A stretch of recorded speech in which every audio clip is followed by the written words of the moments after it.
Son institutrice. Et le 30 avril 1658, Marguerite Bourgeois fonde la première école de Ville-Marie, dans une étable de pierre que Sieur de Maisonneuve lui a concédée. Allez-y, poursuivez, Tijan! À partir de 1663, Louis XIV, roi de France, désireux d'accélérer le peuplement de la colonie, enverra en 10 ans près de 800 filles de rouée.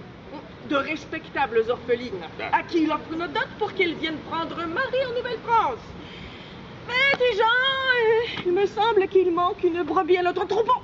Je l'entrevois guère Marguerite de Nevler. Oh, paraîtrait qu'elle est encore un peu malade. La traversée lui fut sans doute, c'est ça, un bail difficile. Laissez-lui le temps d'arriver. La pauvre. N'y a-t-il pas quelqu'un pour l'aider à transporter son corps? Hein? Tijan?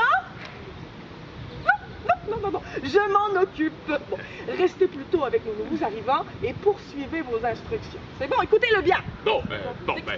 C'est le temps des présentations, hein? Tijan de la Rochelle, engagé auprès de la congrégation de Notre-Dame, puis compteur à ses œuvres. Entre vous et moi, il me reste quelques mois à mon contrat ici à ferme, puis je suis libre. Ça fait que je pourrais peut-être devenir coureur des bois, puis enfin goûter à l'aventure. Hein? C'est Catherine Crollo. Vous l'avez remarqué, hein? C'est la bonne âme qui mène la métairie. Elle était venue en Canada pour enseigner puis convertir les Amérindiens, mais ça n'a pas été long que sa grande amie de toujours, Marguerite Bourgeois, elle y a confié le ménage de la campagne. Mais même 10 ans avant d'entretenir la métairie, Sœur Crollo, elle encourageait les engagés comme moi à défricher puis à mettre en culture les bonnes terres de la congrégation de Notre-Dame. Et à Sœur Crollo, elle accueille puis elle forme principalement les filles du roi, comme vous, mademoiselle. Parce qu'entre vous et moi, mon brave, ces filles-là, ça sait pas grand-chose en débarquant ici. Oh, en effet, Tijan. Ces jeunes femmes issues de la ville sont bien dépaysées à leur arrivée. Ah, dépaysées. Mais je leur enseignerai les rudiments de la vie en Canada. Je ne cache pas que cela demande enthousiasme et surtout patience. Encore un peu et vous rendiez l'âme. Oh, venez. Oui, j'ai bien failli. J'ai encore le mal de mer, depuis le débarquement du vaisseau du roi. Que d'émotion. Je pensais jamais arriver. On m'avait dit 2 mois de navigation, pas 4. Et tous ces passagers qui sont morts de la faim, de la soif et de la peste. Oh, quelle horreur! La traversée n'est guère facile. Mais je me réjouis de vous accueillir tous sains et sauves. Maintenant, allez, combien de vos compagnes? De débrouillardise, de persévérance, de savoir-faire et de foi dont vous aurez besoin pour survivre en Nouvelle-France, n'est-ce pas? Je loue le Seigneur de m'avoir permis déjà de survivre au seul voyage. Avec tous ces passagers, ces soldats, ces matelots et ces engagés sur le navire qui cherchaient querelle ou fleurette entre 2 verres trop bien remplis. Oh.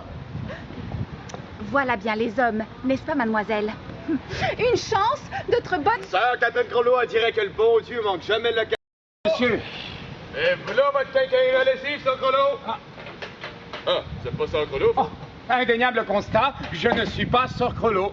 Vous avez pas vu où c'est qu'elle est partie, Sœur Crollo? Pourquoi cherchez-vous donc Sœur Crollo? En plein milieu pour apaiser les tensions. Mais pourquoi se mettre ainsi en danger? Sans la paix universelle entre nos tribus alliées, la traite de fourrure pourrait pas se faire. Puis c'est ce qui rapporte le plus à la colonie. Sans ça, on ferait bien faillite. Déjà vers les 1650, nos plus grands alliés, les Hurons, ont presque disparu, décimés par les épidémies puis par les guerres contre leurs ennemis, les Iroquois. C'est qui a poussé nombre de jeunes colons à s'aventurer dans les bois pour aller à la rencontre de nouvelles tribus alliées avec qui négocier les fourrures. Toujours plus loin, monsieur, jusqu'à la source du Castor, le nord-ouest des Grands Lacs. C'est des hommes comme Sieur Perrault qui vont devant les tribus alliées pour en faire des sujets de la couronne française. Vous auriez dû l'entendre en 1663 quand il a parlé devant les représentants des 14 nations amérindiennes réunies au Sault-Sainte-Marie. Qu'est-ce qu'il leur a dit, donc? Je prends possession de cette terre au nom de celui que nous appelons notre roi.